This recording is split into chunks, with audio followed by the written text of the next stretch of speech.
Once again, a standing ovation for Henry Aaron. The crowd booing the fact that and stay a professional and pitch his game. 1 ball and no strikes. Aaron waiting. The outfield deep and straight away. Fastball is a high drive into deep left center field. Buckner goes back to the fence. It is gone.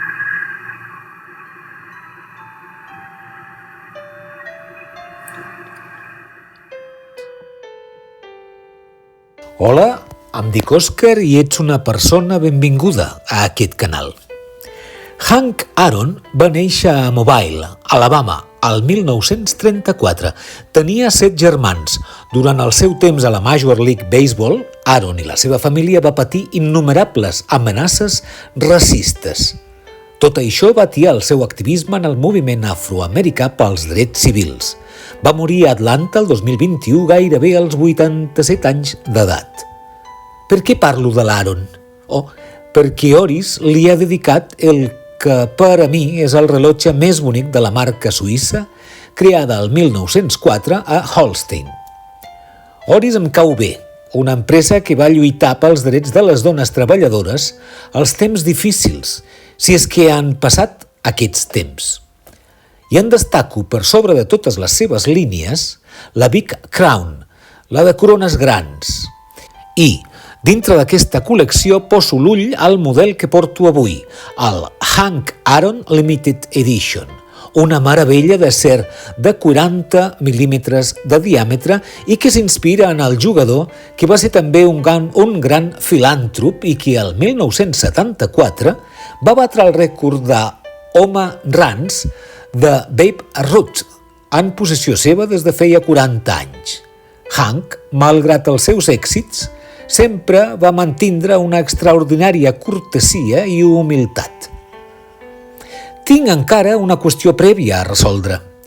És lícit fer una revista de la pàgina web d'Oris? Ja ho he fet algun cop, d'altres marques, amb diferents models. I em surt que sí, que sóc un admirador d'aquestes peces ressenyades a distància i que, si no les tinc a la mà, és per raons més que òbvies. Ara, una coseta més, abans d'entrar en matèria. Jo voldria un de 36 mil·límetres, 36. Pren-m'ho com una rabieta injustificada, aquest apunt de mides. Vull un Oris Aaron de 36. Segons informa la firma, aquest rellotge pren com a base el Big Crown Pointer Date, amb afegits blaus, vermells i blancs en record de l'uniforme d'en Hank i rematat amb corretja de cuir blau amb pesapunts de guant de béisbol. Adjunta una altra corretja NATO, blau, vermella i blanca. Parlem d'una edició limitada a 2.297 exemplars, un per cada cop de bat de run que li va donar el rècord vigent encara avui dia.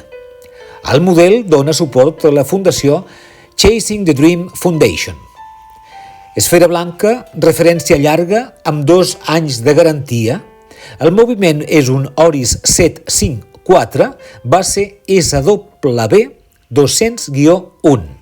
Reserva de marge de 38 hores, automàtic, hores, minuts, segons, agulla de data central, data instantània amb mecanisme corrector i aturada d'agulla prima per filar prim.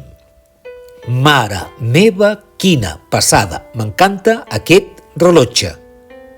Res més per ara, si únicament venia aquí a molestar.